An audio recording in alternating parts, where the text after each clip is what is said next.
Iš pradžių truputį iš kreivių teorijos papasakosiu, kas yra kreivis ir kreivio apskritimas. Tarkim, nupiešiu bet kokią kreivę. Pažymėsiu čia, tarkim, tašką A, čia tašką B ir liestinės. Šitą kampą pažymėkime alfa, o čia bus lankas AB. Tai vidutinis kreivis vadinasi šitoks santykis. Tai yra kampo alfa didumas padalintas iš lanko AB ilgio. Tai čia vidutinis kreivis. O kreivis yra vidutinio kreivio riba, kai B artėja į A. Kai šitas glaudžiasi, kai šita liestinė glaudžiasi prie šitos. Tai to pačio santykio. Čia aš tą pasakoju, kad vieną įdomią savybę logaritminės spiralės galėčiau pasakyti. O dabar apskritimas, taip,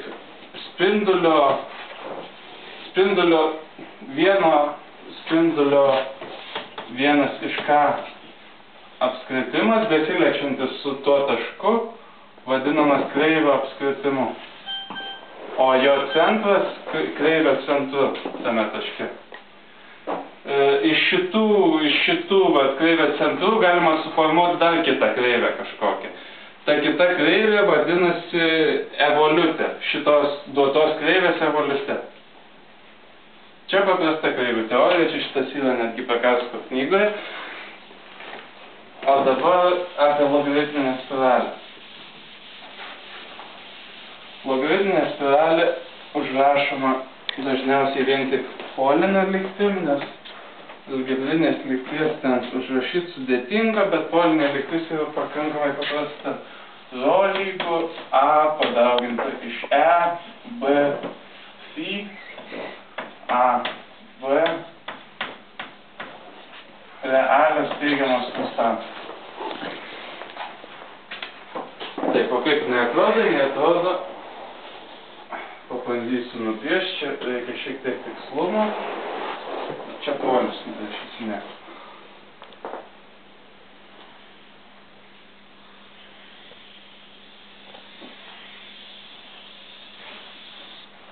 Taip, jeigu tai būtų Archimedo spiralė, tai atstumai tarp, tarkim, šitas atstumas ir šitas atstumas būtų vienodi. Archimedo spiralė tai yra Rho lygu Phi, jeigu neklystu. O logaritminiai spiraliai, jeigu šitas atstumas yra L, tai šitas atstumas bus K kart L, čia K yra tarp 0 ir nebūtinai tarp vienas, ar tiesiog K daugiau už 0. Tai yra šitie ir pastovus kiekvienai šakai. Tarpai tarp šakų didėja geometrinė progresija. Sekanti šaka jau būtų, čia jeigu L, tai čia KL, čia K kvadratu L, ten toliau K trečiuoju L ir taip toliau. Taip. Dabar kas įdomu? Įdomu, kad logaritminės spiralės evolutė yra lygi logaritminė spiralė. Taip pat, jeigu iš poliaus sklistų šviesa ir jinai čia kažkaip lūžtų ir bandytume per tos lūžusius taškus nubrėžti kreivę, vėl gautume tokią pačią logaritminę spiralę. Jeigu atsispindėtų ir kažkaip irgi bandytume kreivę padaryti, vėl gautųsi tokia pati logaritminė spiralė. Bernoulliui šitos savybės, čia kaustikos galima pasidomėti, čia iš fizikos labiau. Šitos savybės jam atrodė labai įdomios ir jis pavadino šitą kreivę latiniškai spira mirabilis. Tai yra įspūdingoji arba ten kokia nors stebuklingoji spiralė. Jis net ant savo antkapio įsakė iškalti šitą kreivę ir užrašyti žodžius eadem mutata resurgo. Tai yra pasikeitęs kylu iš naujo. Bet tas, kas kalė ant antkapio, iškalė ne logaritminę spiralę, o Archimedo spiralę. Tai jam turbūt buvo biškis atpagluota. Dabar galiu paminėti, tiesiog čia nėra ką paišyti, kelias, kur gamtoje sutinkama jinai. Tai pavyzdžiui, beveik visos kriauklės yra susiraitę pagal logaritminę spiralę. Yra tokių brokolių, kurie auga pagal logaritminę spiralę. Saulėgrąžose sėklos taip išsidės, jeigu ten pakankamai iš arti pažiūrėtume. Man dėl broto fraktale galima sutikti, kai, prie tam tikro priartėjimo tenai yra šaka logaritminės spiralės tokia, maždaug pat šitie. Toliau, galaktikų formos, spiralinės galaktikos yra beveik visos logaritminės spiralės formos. Mūsų, tarp kitko, ko gero, irgi. Toliau yra aukšto žemo slėgio zonos, kaip audros kaupiasi irgi tos pačios. Kai sakalas, koks nors čia jeigu būtų kiškutis. Ir šiam meškutis, bet ne per. Nesvarbu. Sužysnis.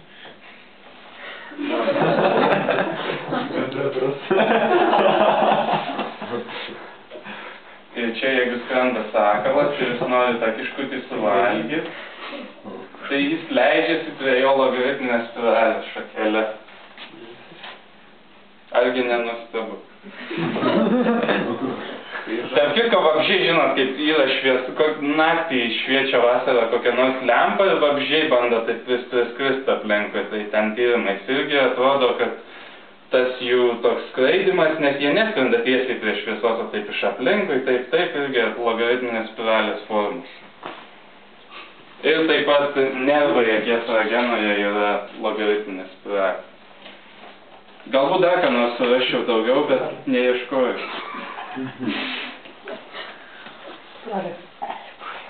Taip, dar tik Bernoulliai, kaip žinot, yra tikimybių teorijoje Bernoullių formulė, tai Bernoulliai prisidėjo šiek tiek prie to, bet čia irgi buvo Žako nuopelnas. Žakas pirmasis apskritai pasaulyje parašė rimtą veikalą apie tikimybių teoriją. Tai buvo tokia knyga, vadinosi latiniškai Ars Conjectandi, arba lietuviškai spėjimo menas.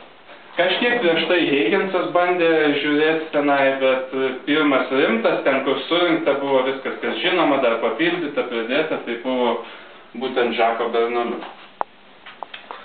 Apie vieną iš Žano gerai žinomų nuopelnų, tiksliau niekas nežino, kad ten Žano nuopelnas, dauguma nežino.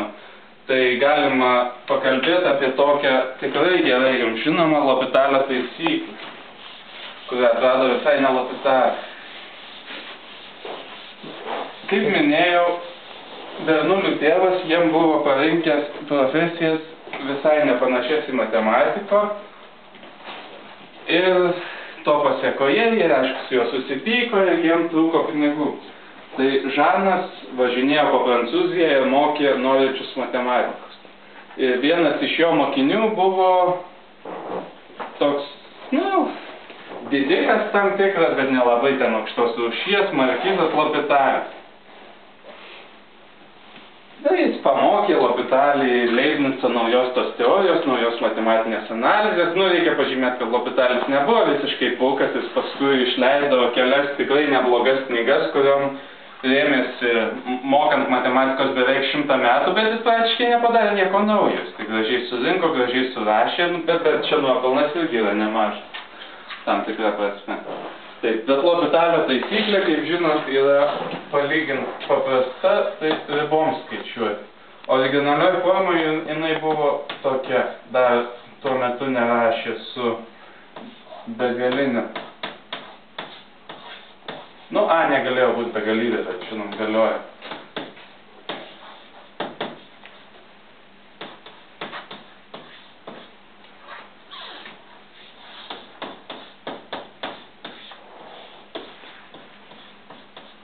Tas labai dažnai naudingas skaičiuojant ribas, kai atsimenu, su Saksienė skaičiavo turbūt daug. Tai va. dar viena sąlyga yra, kad turi S nuo A ir G nuo A būti 0. Kitaip nemožna. Tai va, Žanas išmokė L'Hopitalį matematikos kažkiek ir sutarė už pinigus, L'Hopitalis jam užmokės, kad Žanas atsiųs savo atradimus matematikos. Tas susitarimas neaišku kiek galiojo, bet būtent kai Žanas atrado šitą L'Hopitalio taisyklę, jis nusintė ją L'Hopitalis išspausdino ir ten buvo jam ko gero labai gerai, jis ko gero išgarsėjo dėl jos, nes kaip matot, kaip žinot, jinai yra gan naudinga. Tai va. Galvojau, kad nebus laiko, bet dar yra laiko pakalbėti apie Peterburgo paradoksą. Gal patikimybių teoriją jau pasakojo, kam nors, kad nesu mumis. Ne? Bus išmoks laikas. Šiaip aš nekalbėsiu, nes kalbėsiu vėliau per paskaitas, tai... Arba ne. Bernulis tikrai kalbės, Bernulis atrado didžiųjų skaičių dėsnį. Ne, visi paskaitas eina, žinot, Tadai. Jo, ne visi paskaitai, bet... Šiandien šias ilgės 10% eina paskaitas. Tai o čia kiek ateina procentų? Aš nebuvau. Daugiau. Dvigubai maždaug, kaip nieko. Nesvarbu, apie paradoksą. Taip, net nežinau, ką čia rašyti, aš geriau sąlygą pasakysiu. Tarkim, Petras ir Povilas žaidžia tokį žaidimą. Mėto monetą. Nesvarbu, kas meta monetą, arba vienas arba kitas. Jeigu pirmu metimu iškrenta herbas, tai Petras sumoka Povilui 1 rublį. Jeigu antru metimu tik tai iškrenta herbas, tai Petras sumoka Povilui 2 rublius. Jeigu n-tų metimu iškrenta herbas, tai jis sumoka Povilui 2n minus 1 rublį. Ir klausimas yra toks, Petras sumoka Povilui, kiek Petras turi sumokėti Povilui už teisę žaisti žaidimą, kad jam apsimokėtų. Tai va, tai aišku, reikia paskaičiuoti šitą dalyką vidurkį, bet gaunam tokį dalyką, kad, nerašysiu x, nes čia neaišku, kas tas x. Taip. Čia tikimybė, kad iškris pirmą kartą herbas ir kiek jam reikia sumokėti rublių. Toliau 2 kvadratu. Čia, kad jau tik antrą kartą iškris, jau tada sumokės 2. Ir taip toliau, n-tuoju ėjimu bus 2. N-tuoju kart 2, n minus 1. Tai ką mes gaunam? Mes gaunam begalinę eilutę, kur vienintelis elementas yra 1/2. Tai taip išeina, kad vidurkis kaip ir yra begalybė. Bet paskui kiti mokslininkai paskaičiavo, galima sakyti, eksperimentiškai nustatė, kad iš tikrųjų tai vidurkis yra apie 5 rublius. Tai Žanas Bernulis bandė tą paaiškinti su tokiu moralinio ir materialinio turto, tuo metu mokslas tokius terminus keistus gal mėgo analogų, tarkim, kai žmogaus materialinis turtas auga geometriškai, tai jo moralinis turtas auga aritmetiškai. Tai jis surašė ten kažkaip tų tikimybių, manevravo tenai ir galbūt kažką gavo, bet žodžiu tas rezultatas vis tiek nebuvo geras. O kodėl taip yra, tai aš dorai ir nežinau. Bet vidurkis begalybė, o iš tikrųjų... Gal nebeturi ką duoti, ne? Baigėsi rubliai. Ne, tai toks postulatas yra, kad atseit to, kuris moka žaidėjo, pinigai turi būti begalybė, kitaip jam niekaip neapsimoka. Bet, kaip matot, begalybė yra apie 5. Maža. Tai va tiek norėjau papasakoti jums apie Bernulius. Galima pasiskaityti ten apie vėlesnius Bernulius gal kažkiek daugiau, bet kiti jau užsiėmė daugiau fiziką. Tai čia bendrai tik tie 2 broliai. Šitie. Taip, bet jų nuopelnai didžiausi, kiti jau taip mažėja. Danielius dar neblogai, paskui jau man praščiau. Talentas paskirtas plačiau, ne? Toks vardas iš tų.